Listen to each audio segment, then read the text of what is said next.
Thank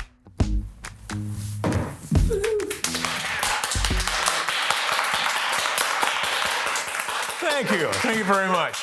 The Chilliwack Creative Commission is gratefully located on the traditional and unceded territory of the Stallo people. Live from Studio C. Woohoo! This is Chilliwack Creative Commission's Creative Third Thursdays. I'm your host, Jeff Edwards, and I'm the guy everybody's been filling in for lately. In the last about 7 months, 8 months, I've been away, and, well, I'm back. Yeah.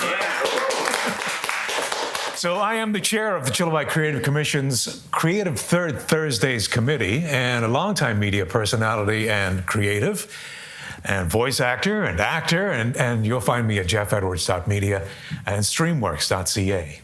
So I want to thank our amazing people that have been filling in for me while I was away, and we want to specifically thank Jason Lum, Darren Blake Brewer, Matthew Hawkins, Tim McAlpine. Thank you very much to those guys, and thank you also for them for introducing us to some amazing featured creatives. We're so happy we get to do Creative Third Thursdays in this beautiful studio. So you can wave to our mastermind behind the Studio C, the amazing Tim McAlpine. So now, let's meet this month's featured creative. We're thrilled to welcome the visionary behind Teen Daze to Creative Third Thursdays. Teen Daze is the moniker of British Columbia producer Jamison Isaak. Jamison didn't anticipate an adulthood of globe-trotting songcraft, but teenage exposure to iconic French house music videos cast a spell on him that still holds. Did I see you at the water? Did you follow me here? I can smell wafting through the air, wafting through the air. But I'm not one to get high, 'cause I thought maybe there was some. Having amassed an expansive discography of soft-focused synth pop and romantic electronica, Jamison DJs for dance music-frenzied audiences around the world. Today, we'll hear about his latest musical project. His 2021 album, Interior, earned him a JUNO Award. This month's featured creative, Jamison Isaak.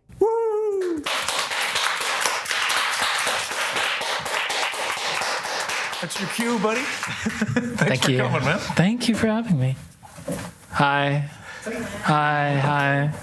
Thanks for having me. Thanks for being here. Thanks. Welcome to Creative Third Thursdays. And I wanted to feature you on Creative Third Thursdays when I heard you, a local Chilliwack recording artist, was nominated for a JUNO Awards. So congratulations Thank you. on that. Yeah. Thank you. So what's that been like, winning a JUNO Award? What's happened since then? Not much. Yeah, it was never something that I really strived towards or had in mind as even an attainable goal. In fact, the entire experience was just like one surreal moment after another. Getting nominated was this like totally like, kind of unfathomable thing. I knew that my manager had submitted me because it was kind of just like a thing that we do every year. But when she called me and said, "Hey, we got invited to the JUNO nominations party," she's like, "I think that means that you've probably been nominated." That was just totally surreal. And then to go there was also very surreal and fully unexpected. I got the sense from some people that I met there that weekend that there were lots of people that were like, "I really need this. Like, I need to win," because there's some sort of pressure, some sort of industry pressure, whether it's a manager or a label that's like, this is going to do big things. This is going to, and it was just a date night for me and my wife. And then to, hear my name be called to win was just fully this, crazy moment. Who did you thank in your acceptance speech? Well, I thanked my wife first, and then I thanked my mom because my mom was babysitting the kids in the Airbnb, which allowed for us to even be able to go. We had a 4-month-old at the time, so that was our first night out after our youngest was born. Can you sort of point to any kind of things that have happened because of that recognition? It's a really strange thing.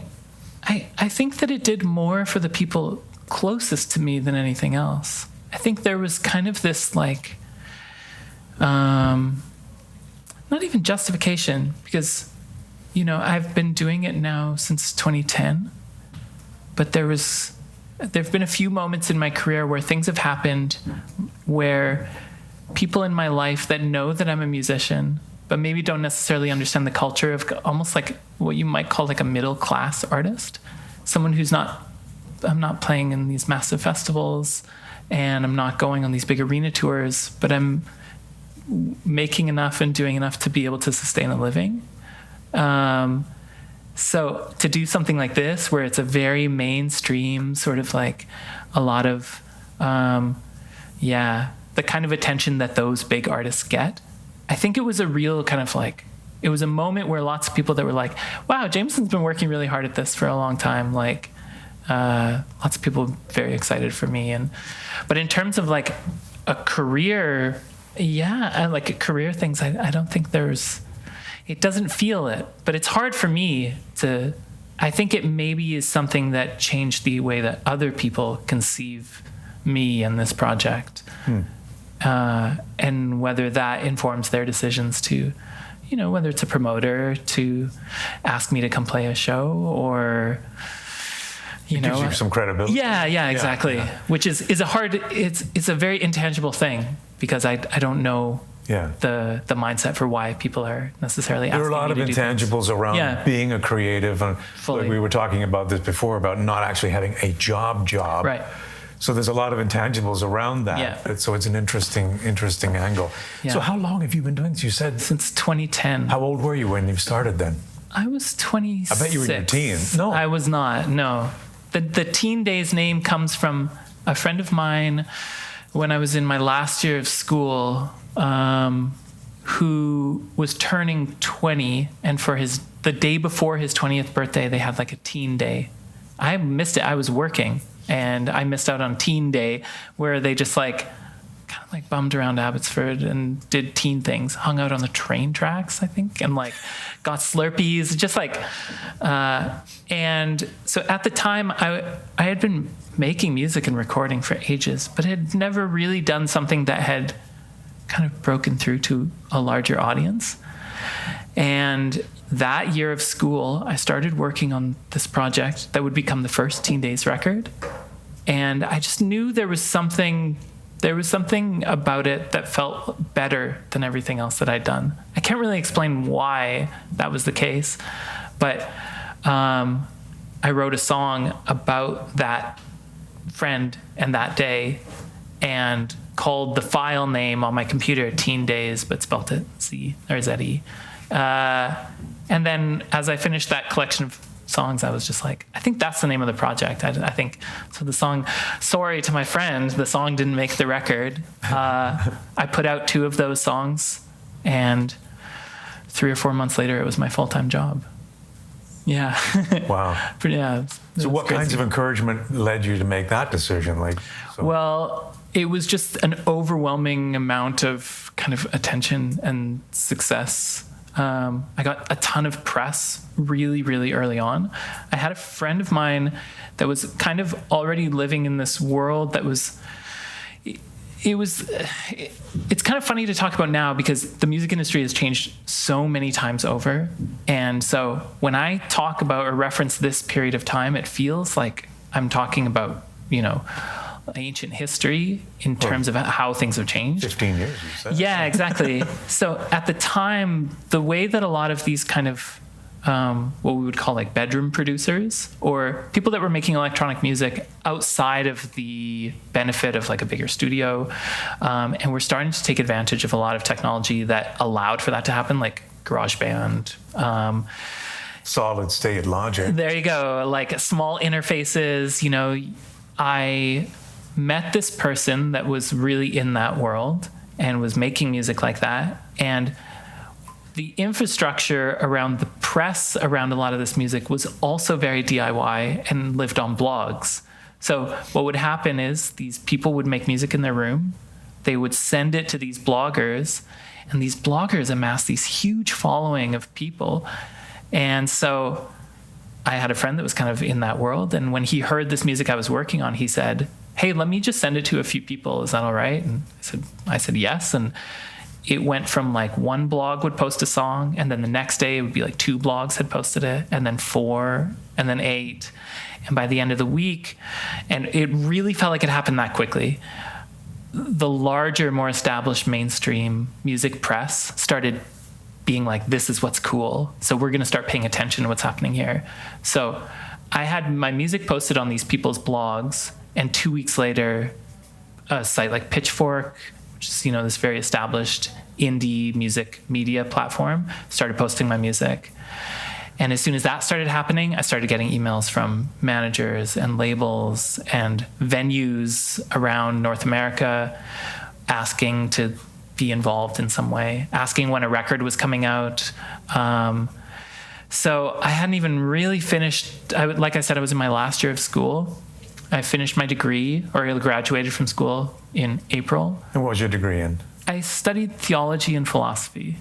And yeah, I think I went on my first tour in July or August. I did another one in September, and then by November it was my full-time work, in that I quit at Booster Juice and and just started saying yes to everything. Yeah. It led to, I put out my kind of like first proper debut record in 2012 on this label from San Francisco, and yeah, been at it ever since. I want to go back to the United States in a bit, but I also want to talk about your early influences. And your bio says that you were into French house music. Mm-hmm. Yeah. So what is French house music? So you can't talk about French house music until you talk about the history of house music, which is a genre of dance music that's born out of disco, specifically in the Midwest, Chicago and Detroit in the late, the end of disco, so sort of the early 80s, late 70s. And these clubs that started popping up that started playing this type of music were serving the African-American community, the gay, the queer community in these places. And it was a safe haven for those people to be able to dance and express themselves. And the music that came out of it was inspired by disco and funk music, in that it had a lot of melody, but it was really pushed forward by this drum machine called the Roland 909. And that drum machine, mixed with samples of this music from that had just come before them, just became this global phenomenon. In the late 80s, there's something called the Second Summer of Love, which is when this music made its way to the rave culture in England, and the birth of acid house. There's great documentaries about all of these, by the way. I'm giving you very much the Coles Notes, but there's a lot of great music and a lot of great documentaries that you should tap into if you're interested. By the time the mid-90s come around, this music there's a couple of very kind of like mythological lore stories about how house music made its way to France, but eventually Daft Punk becomes sort of the head of, or the most notable artists that are making this type of music. And for me, as a 10-year-old growing up in Chilliwack, British Columbia, when I saw the video for Daft Punk's song Defunk on Much Music, it changed my life. Like, it's wild to have something like that in my life where I can pinpoint. Seeing that music video set me on a different path. Because I had never really experienced music like that before. And then mixed with a music video that I didn't know who the band was. I didn't know what the song was. The video tells this story of a kind of down on his luck guy who has a head of a dog, who's like walking around New York City on one crutch, and gets kicked off a bus because they won't let him play his speakers. It was a glimpse into a totally foreign world for me.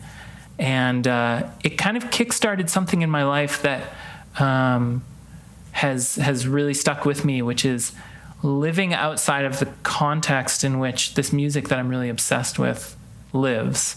And so I just imagine my own world that it lives in.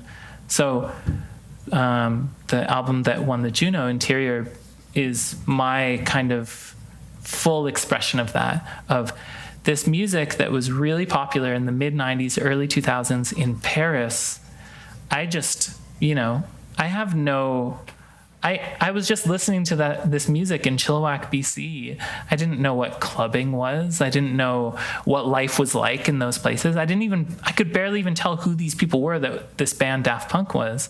And so, there's something about that. I've always kind of lived outside of the place that this music is supposed to be consumed. And I think it's given me a pretty specific point of view in the way that I make things. I'm always kind of chasing something that is totally just a figment of my imagination. What was the thing that made you go, I have to experiment and make sounds like this? It was just, the music was like magic to me. Yeah. I grew up in a house that music was very important. My dad was a musician, and my mom just sort of came, they're Mennonite kids who grew up in the 60s and were teenagers in the 70s. And so music was this massive cultural force to them. It represented something so much more than just songs or fluff. For them, it was walking down the beach in Vancouver in 1969, hearing the Beatles, all you need is love on all the radios. That's a moment that my mom recalls with this kind of adoration of, or the stories that they have of seeing bands in the 70s and 80s. So I grew up with this kind of venerating music. Music was this very, very important thing. And I understood bands and instruments. And then I saw this video and I started to learn about electronic music. And I had absolutely no concept of how, I didn't know what a sampler was. I didn't know what a synthesizer was. I just would hear this music and be like, I just have no idea how they could possibly make it.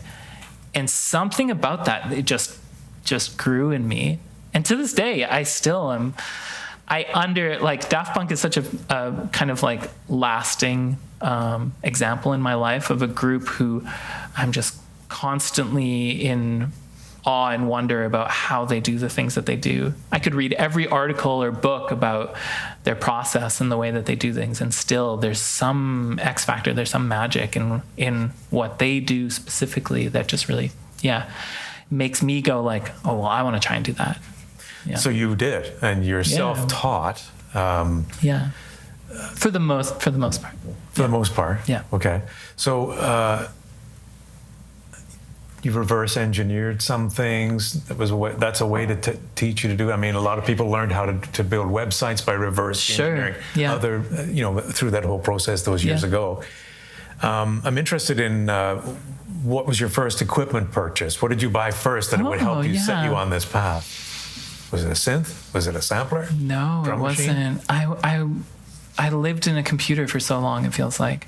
So I grew up in Chilliwack, but then I moved to a small town in Manitoba, about 40 minutes outside of Brandon.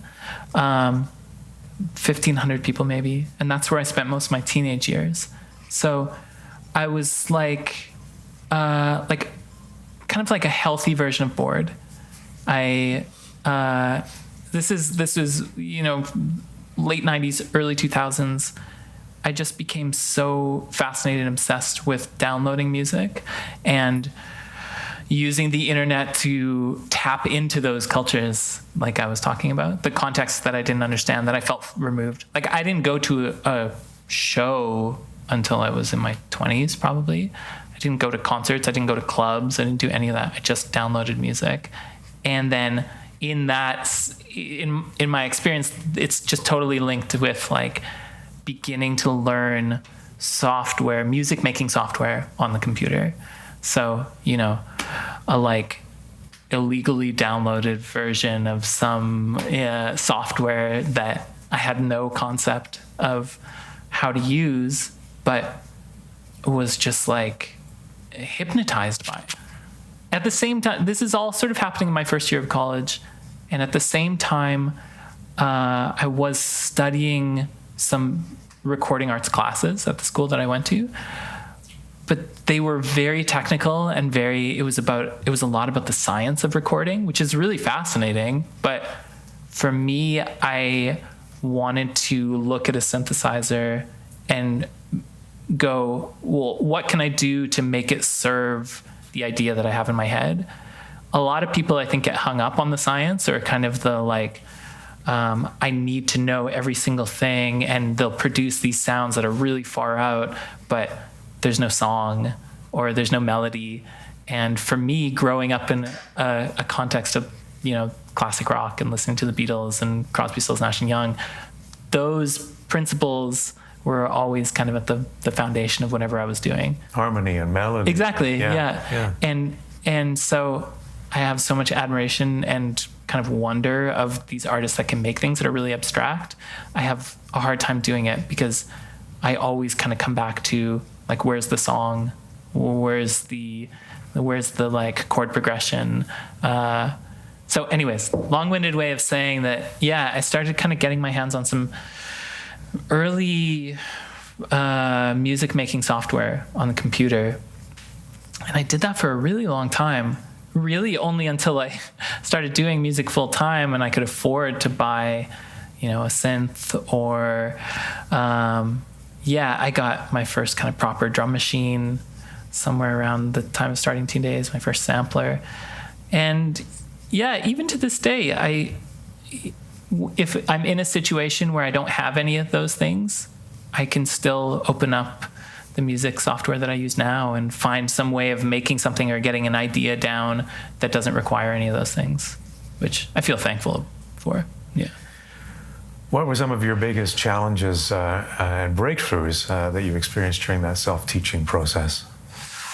Any posts along the way?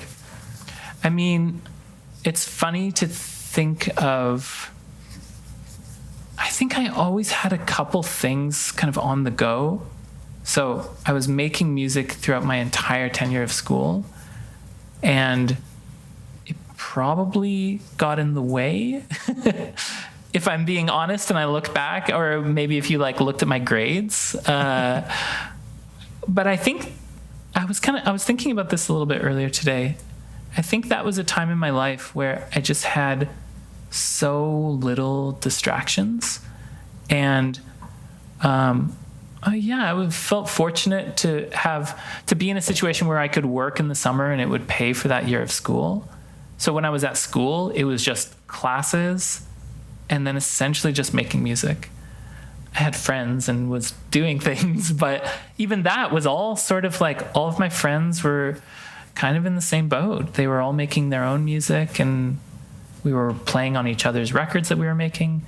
But yeah, I do think one of the challenges that I just never got me down was the idea of making something and having it not be received or heard by anyone. I made so much music from 2003, which is kind of the year that I graduated in my first year of college. That's when I really started getting into the process of writing my own music and experimenting with this software and stuff. That's 7 years. I made hundreds, literally hundreds, 600-700 songs, and that's just finished products. There was multiple days where I would start 2 or 3 different loops or ideas that never went anywhere. So I really, really put in my 10,000 hours, if you want to use that metric or whatever. And never once was I why isn't this happening for me? Why am I not blowing up? I just remember not really caring. It wasn't about other people. I felt really early on that this whole process and why I'm really into this is because it's a way of expressing whatever it is that I'm hearing, whatever type of music I'm into, and wanting to like take my stab at it. Or like I said, I studied theology and philosophy, so there's like a lot going on up here during those years where I'm being just like bombarded daily by these like big thoughts and ideas. Yeah. And the best way for me to process all of them was to put it into the songs that I was working on. And not even like, I made a lot of folk music, and there was a lot of like, I was writing lyrics and singing about things, but it was more like philosophical than anything else. I think it taught me how to think about how to approach being creative. Why do I want to do this? Why? Clearly I didn't care about whether or not it blew up and became a thing for me. I'm incredibly fortunate that it led to this path where I get to do it for my job. But I think a lot of people say this, and I truly believe that whether or not I was a full-time musician or not, I would be finding a way to do it. I would be finding some way of having my spare time be spent experimenting in a recording studio in some way. Yeah. So what are some of the reliable places that you went to learn what you could about how to do it? I think community was a big thing. Like I said, I was just around a lot of people that were also trying to figure out these problems. Yeah. Because starting off, there was no YouTube. There was no. Maybe like forums. I would find myself online learning about different music from different kind of communities. But really, it was like so much trial and error, so much failing. Like, if you listen back to the music that I was making in 2003, you can hear that I was failing at doing it. It was like not good. And I'm not being harsh. I even think about like listening to the first Teen Daze album is a really funny experience for me, because it is like wrong in many ways. It's very clearly a document of a time and place. But when I would open up those sessions now, if I were to look at the way that I mixed the album, it doesn't make any sense. It like make any sense. You know what I mean? There's kind of like a technical way to do things, and I just didn't do any of those things because I was just doing what I wanted to do. And I was trusting my ears. I think that's a big part of all of this. But yeah, I think just kind of like finding other people in the real world that were also asking the same questions. And then what was so crazy is to find myself in this community of other kind of DIY bedroom producers when I started doing Teen Daze full time. Then it was like going on tour and meeting other people and seeing, oh, that's the way that they have their setup on stage. Or yeah, by that time, YouTube sort of started to become a place to be able to go to for these types of technical questions, production questions. And now it just feels like, yeah, that's my like wormhole. Yeah, again, to go back to like Daft Punk as an example, like trying to figure out how Daft Punk put together their like this iconic like pyramid live show that they did. And there's like grainy VHS footage from 2008 where you're like looking at what they have on stage. Oh, okay. Thankfully, yeah, YouTube is the place to be able to get into all of that sort of stuff. So I'm on YouTube Music. YouTube has a lot of your songs on there, millions of plays, and I know you're on Spotify, you're on iTunes, Apple Music. Apple Music is called now. Cool. Yeah. Yeah, I'm an Android guy. So. It's all good. So when did you go, I'm going to put this out there? Yeah, that's a good question. I think You must have been super confident, like you said, in the track that you created. Yeah, it's funny. I've never had a problem, or I've never really got self-conscious about like putting what I've made in public. I do feel like that's a thing that people are really can get hung up on, the idea of potentially failing in public. Yeah. And I guess it helped that I was kind of getting a lot of, when I first started putting out these Teen Daze songs, before there was any sort of like, when the project was fully just like, I don't know what this is, I just like made these songs in the last 6 months. I was getting a lot of very positive feedback very quickly. And I think I was at the right place at the right time to be able to do that and to have that then become a career.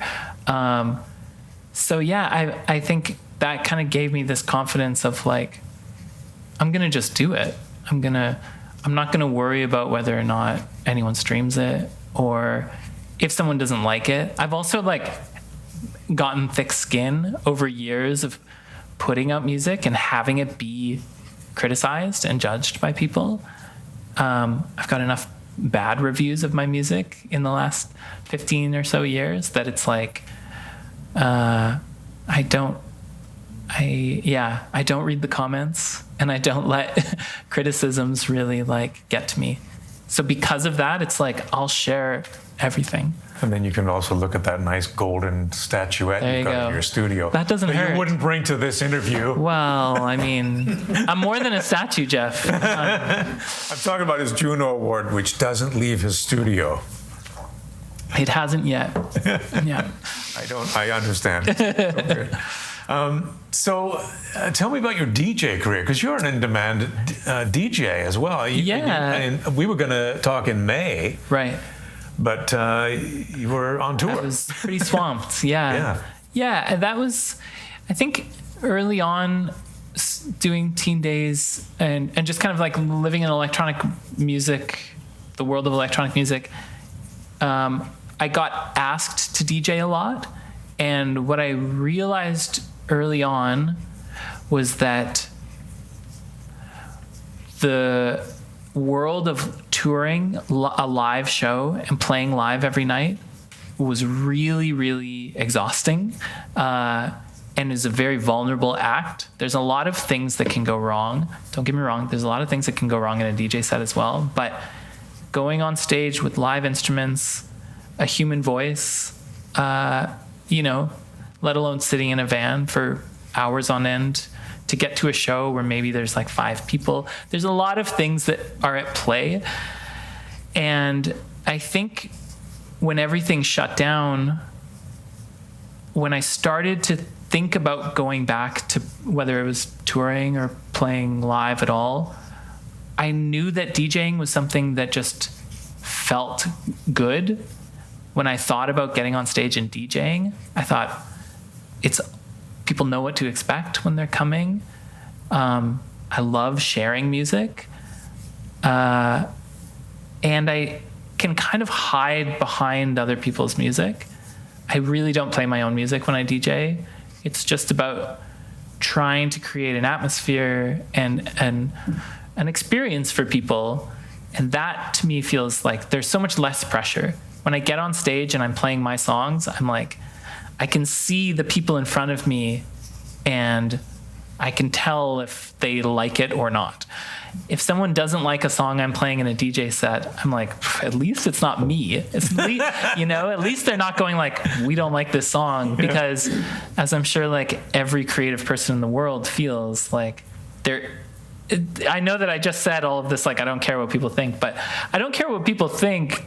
But when they're in a room right in front of me, you can't help but feel affected, right? Yeah.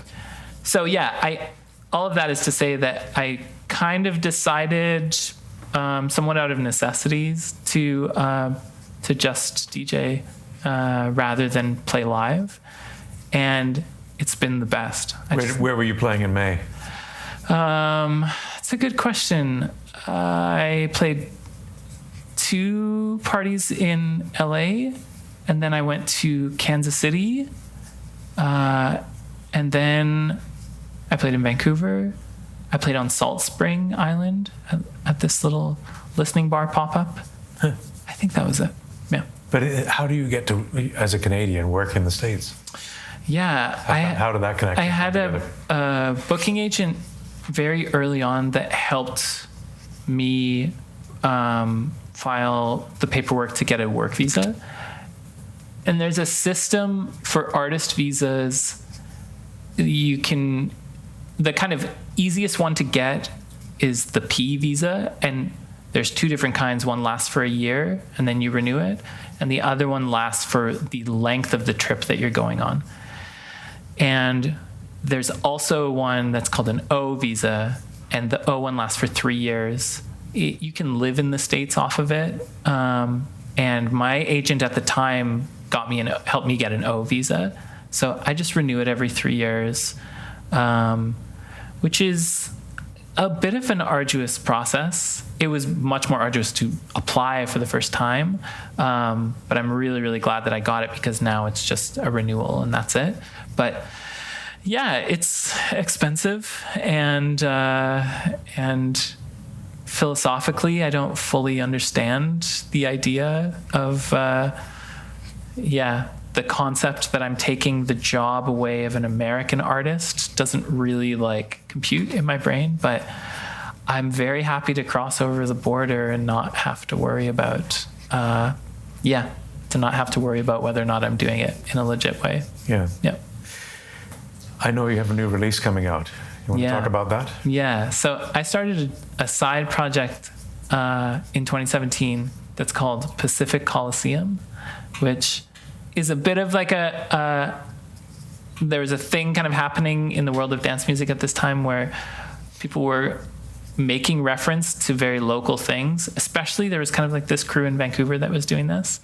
And I realized that anyone in kind of the lower mainland, Pacific Coliseum is very obviously like the arena. But anyone outside of Vancouver, it's just this like really kind of striking collection of words. So I liked something that anyone here, it would kind of be like a bit of a wink that they would know that it's like, why are you named after the Canucks old arena? But anyone outside of it would just be like, it would be this kind of, Two cool words. Mediterranean, anyways. So I started that project, and in the same way that in 2010, when that first Teen Daze record came out, there was this big wave of very surprising attention in press. The same thing happened with this Pacific Coliseum project in 2017. So I have this record coming out under that name that's coming out on this really established dance music label that's based out of London, and the music is very surprising. This thing happens every once in a while where the music just kind of happened to me. I feel more like a vessel to whatever came out of it. It doesn't sound anything like anything else that I've made. And yeah, I'm getting these like great cosigns from all these people, and it's looking like it'll be an exciting couple of years. Cool. Yeah. You've got such a diverse sort of, you say it doesn't sound like anything I've done before. Mm-hmm. You've done so many different interesting sounds. I mean, there was a release from 10 years ago. I was just telling him before the show, it sounds like Pink Floyd. Yeah. I obviously was inspired by Pink Floyd. Definitely. I think I just really admired artists that never repeated themselves. And I've tried to always push myself into different directions. The last Teen Daze record that I put out, the song that you heard in the video of me biking around Garrison, I really had to push myself to make, because the songs are very vulnerable, and it's a lot of dealing with the last 5 years and everything, the kind of collective trauma that the world has gone through, but also dealing with becoming a parent, which I did. Our son was born in September of 2019.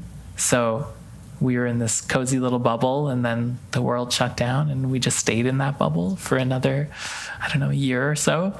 And yeah, kind of like all parents go through, you confront the experiences that you had as a kid with your parents. And so, yeah, there's lots of very kind of adult,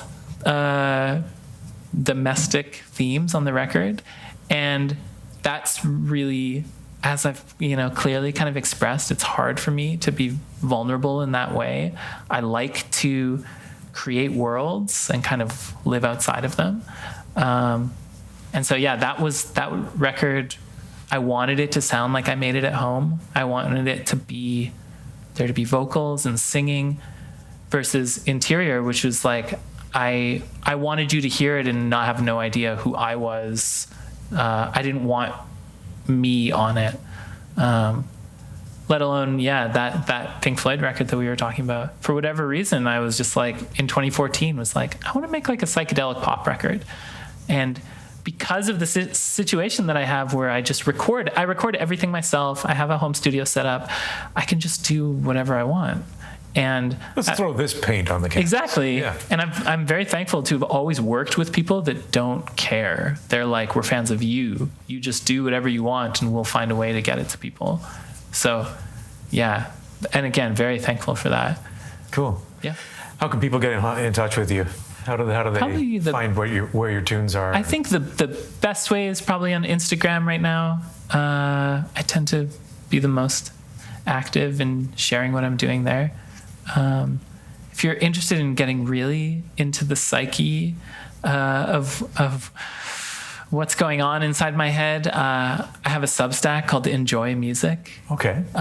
Where I share a lot of music that I'm into. Like I said, all those bloggers that were posting my music back in 2010, I always thought I was on the wrong side of things. I wanted to be the one that was like sharing other people's music. So yeah, I like to share music there and then talk about process and if I'm working on something new, sort of how it all came together and stuff like that. So yeah, but yeah, Instagram is probably the best place. So we'll be watching for Pacific Coliseum. Yeah. We'll be on your Instagram. Yeah. Okay, cool. So I want to thank you for coming and spending My some time with pleasure. us this afternoon, helping us make connections in our creative community. And I hope you'll come back. Sure. Hope we'll see you again at a Creative Third Thursday. So I'm just down the road. yeah. I mean, I'm on the other side of the freeway, but I'm down the road. So we all wish you all the best and much success with your career. Thanks so much. Thanks for doing this. Thank you. Thank you for being here.